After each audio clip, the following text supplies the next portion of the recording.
Manchester City iyo Liverpool oo wajihi doonaan Real Madrid isku aadka kulamada ugu xiisaha badan ee Champions League ee sanadka 2025 iyo 2026 marka saxaabta dunida meel walba dunida ka joogtiin ku soo dhawaada Ciyaaraha Live TV waxaan iga codsanayaa inaad subscribe noo saartaan muuqaalkan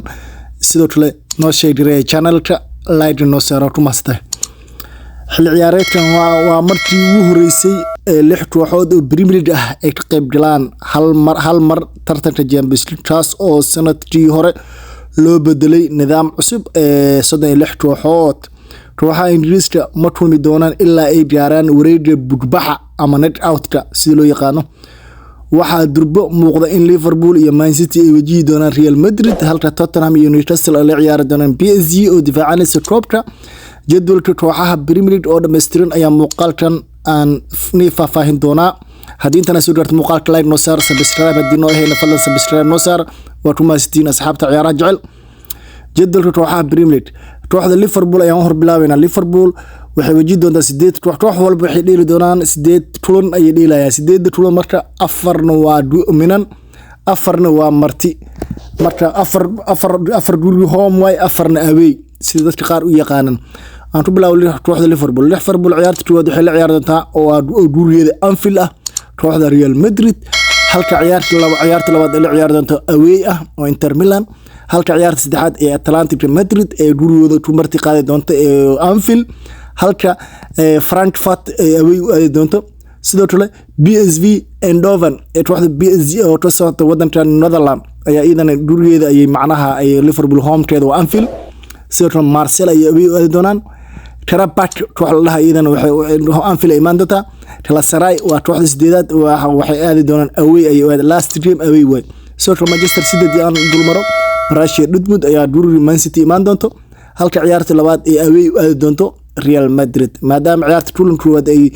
Real Madrid ay la ciyaarayso Liverpool away gurigeeda ku ciyaarayso ciyaarta xigta marka Man City gurigeeda ugu imaanayso idan fursad kale way sidoo kale ciyaarta saddexaad Man City Bayer Leverkusen home-keeda waa Man City ciyaarta afraad away ay aadaysaa ciyaarta shanaad Napoli ay guriga Man City imaanayso halka ciyaarta lixaadna waxaa sameyn doonaan Bodo ayaa away u aadi doonaan halka Galatasaray ee home imaan doonto Monaco ay last game away way Chelsea haddii ku xijiyo Barcelona ayaa guriga Stamford Bridge imaan doonto halka Bayern Munich ay away aadi doonto Benfica oo guriga Chelsea imaan doonto Atalanta oo away u aadi doonto iyo sidoo kale Ajax oo imaan doonto Stamford Bridge halka Napoli kooxda Talyaaniga ay away u aadi doonto kooxda oo Champions League cusub ee Buffos iyadana Stamford Bridge ayaa mada Karabakh sida oo taqaantiin Chelsea last game away ay aadi doontaa halka kooxda Arsenal kooxda afraad ee Arsenal Bayern Munich ayaa guriga waxay imaan doontaa Bayern Munich Emirates Stadium ay imaanaysaa halka Arsenal ee markii labaad ay aadi doonto Inter Milan away halka ciyaartii labaad ciyaarta saddexaad ee Atletico Madrid ay haddana away u aadi Arsenal laba away isku xigto labada ciyaar waxa way Inter Milan iyo Atletico Madrid game afraad Club Braga ayaa guriga Emirates Stadium imaan doonto Olympiacos away aadi doonto Arsenal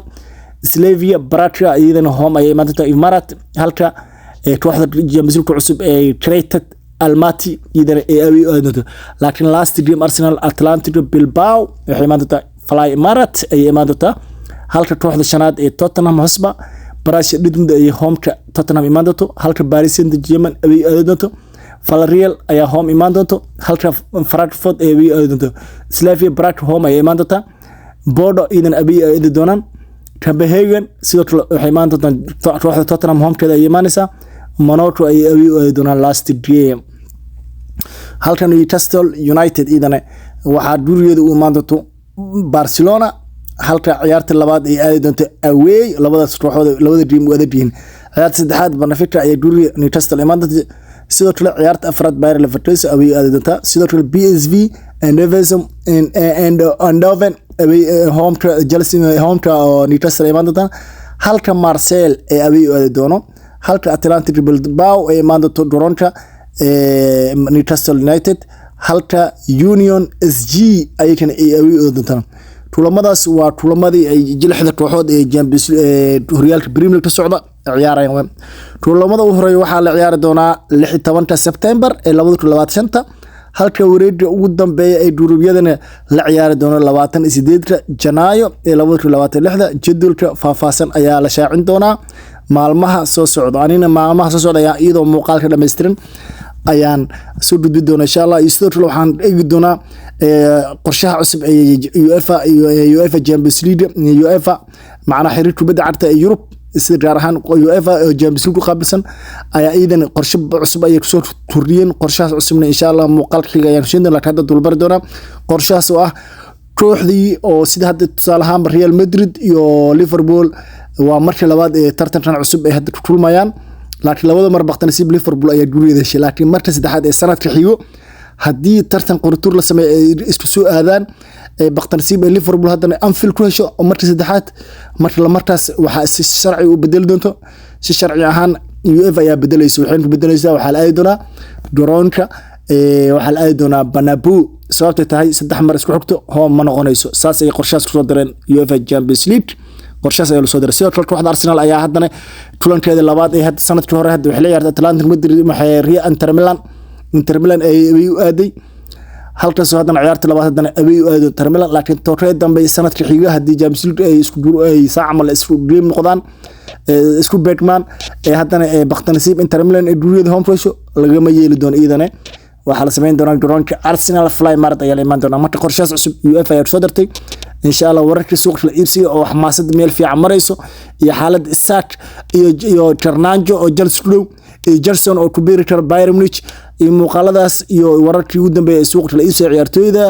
iyo isaadaasha horyaalka Premier League ee isbuucda la soo dheeli doono muuqaalka xigeen ayaan isku soo falaqeyn doonaa aan ku soo tafaacdir doonaa haddii intaan soo gaarto walaal ku maasatahay muuqaalka like no sar haddii subscribe noo ahan channelka subscribe noo sar noona share muuqaalka aad mahadsantiin